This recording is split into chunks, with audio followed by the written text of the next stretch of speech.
Good morning, everybody. How's everyone doing today?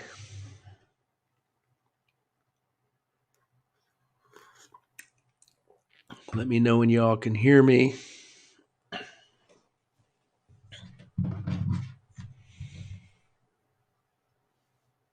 Miles, how are you?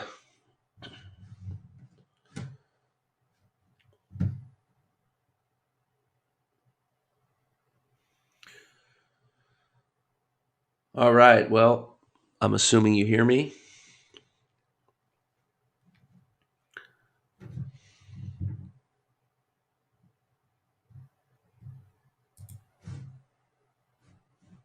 Is anyone having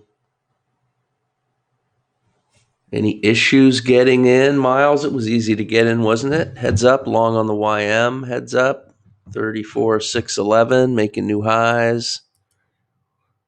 And zooming pretty. Yeah, 34,611.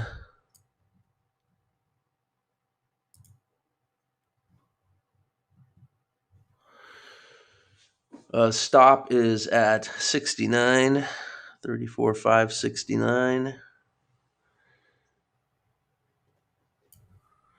And the target one is at 43 and target two is at 61.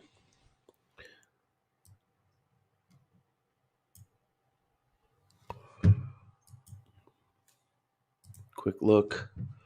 First trade of the morning on the YM.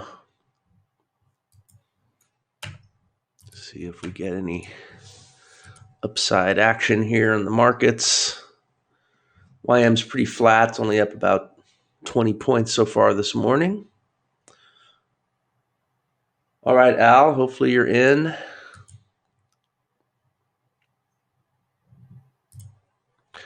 And a short on crude oil. We'll recap in a moment, but there's a short right now at 70.29. That one also targeting target one for its primary 70.1, target two at 69.99, and the stops at 70.56. There was an earlier trade that triggered in and didn't do very well with this pretty lousy price action in here. So the first trade actually lost, as you can see, and now in a second trade. And possible stop and reverse on the YM. That would be at 79, everybody. Heads up, 79. And I would even go to 78 and get it below that moving average, but it already got short. So now the YM is short. Kind of messy morning to start. And that's targeting 54.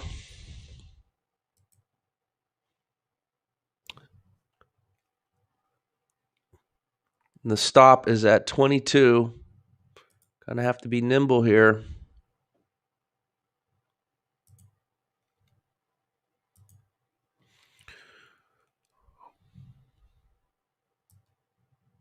The stop is right up above that high of the day, too. And, of course, money management at 57.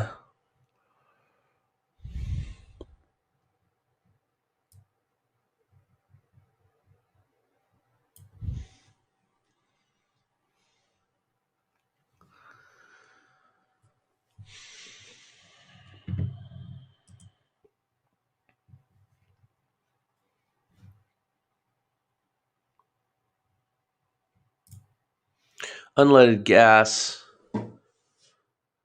got short as well. That's also been a little bit messy this morning, as you could see.